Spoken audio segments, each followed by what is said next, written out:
1979, what a year. Since On then, air, a lot of things have online, changed, and but one on your thing smart remains true. speaker. A great ultra-tune Royal pub score for a Copenhagen, lot of open every service day by for a highly breakfast, qualified lunch mechanic. and Ultra-tune, desserts. over 270 locally owned centres News servicing Australia since 1979.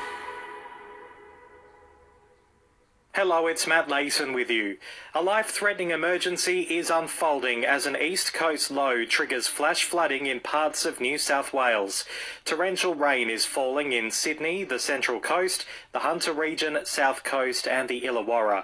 There is major flooding at North Richmond and warnings are in place for the Hawkesbury and Colo rivers.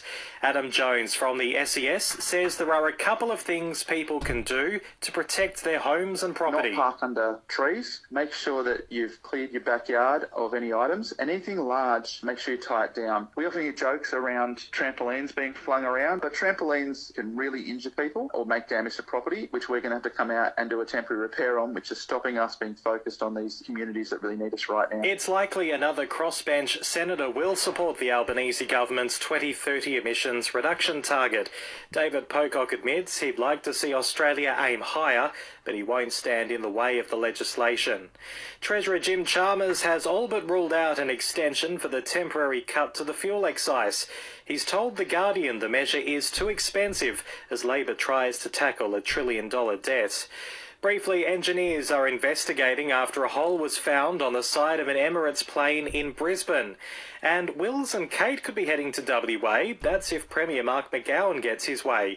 He's invited the Duke and Duchess to Perth's International Festival of Football later this month. Join the community that helps make wishes come true. Visit makeawish.org.au to make your donation today. That's makeawish.org.au. Collingwood coach Craig McRae is hopeful for a best-case scenario with Darcy Moore's injury.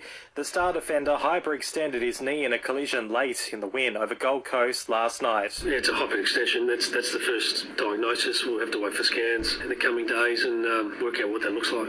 Fingers crossed it's a positive result for us. Sunday afternoon football action is underway with Richmond taking on the West Coast Eagles. Later today, Greater Western Sydney tackles Hawthorn, then Fremantle meets Port Adelaide. Sell your home with Miller One and Joe for a $2,000 fuel card. This is SAFF weather. A bit cloudy for the Limestone coast for the rest of today, dropping down to 6 tonight. We'll see a shower or two tomorrow, reaching a max of 15 degrees. And don't forget, the Listener app is a new home of your local news. Join now to listen live or on demand.